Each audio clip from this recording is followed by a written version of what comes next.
दूसरों की सहायता करें। Bible versus about helping authors in need. केवल परमेश्वर ही पाप क्षमा कर सकते हैं। यीशु ने प्रकट किया है कि वह परमेश्वर है। आप किसी मित्र की सहायता करने के लिए क्या करेंगे? अगर आपके लिए उसकी सहायता करना मुश्किल हो, क्या फिर भी आप उसकी मदद करेंगे? यदि वे किसी पहाड़ी पर से फिसलकर गिर गए हों, तो क्या आप पहाड़ पर चढ़कर उन्हें बचाने की कोशिश करेंगे? यदि उन्हें दवा की जरूरत हो, तो क्या आप शहर के दूसरे छोर तक जाकर उसके लिए दवा लाएंगे? अगली कहानी यीशु द्वारा बहुत सी जगहों की यात्रा करने व बहुत से लोगों को चंगा करने के बाद आती है। उसके उपदेश को सुनने के लिए बहुत बड़ी भीड़ जमा हुआ करती थी। वे इस आशा के साथ बीमारों को उसके पास लाया करते थे कि उनके मित्र और उनके परिवार के लोग चंगे हो जाएंगे। उन्होंने अपने मित्र को यीशु के पास लाने के लिए अति रचनात्मक कार्य किया।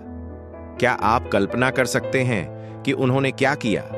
हम इस कहानी को बाइबल में लूका 5 अध्याय 17 से 20 में पढ़ सकते हैं। एक दिन ऐसा हुआ कि वह उपदेश दे रहा था और फरीसी और व्यवस्थापक वहां बैठे हुए थे, जो गलील और यहूदिया के हर एक गांव से और यरूशलेम से आए थे, और चंगा करने के लिए प्रभु की सामर्थ्य उसके साथ थी।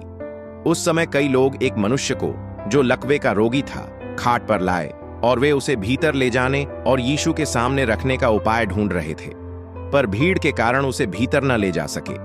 तो उन्होंने छत पर चढ़कर और खपरेल हटाकर उसे खाट समेत बीच में यीशु के सामने उतार दिया। उसने उनका विश्वास देखकर उससे कहा, हे मनुष्य, तेरे पाप क्षमा हुए। तब शास्त्री और फरीसी विवाद करने लगे, यह कौन है जो परमेश्वर की निंदा करता है? परमेश्वर को छोड़ और कौन पाप क्षमा कर सकता है? यीशु ने उनकी मन की बातें जानकर उसने कहा, तुम अपने मनों में क्या विवाद कर रहे हो? सहज क्या है? क्या यह कहना कि तेरे पाप क्षमा हुए, या यह कहना कि उठ और चल फिर?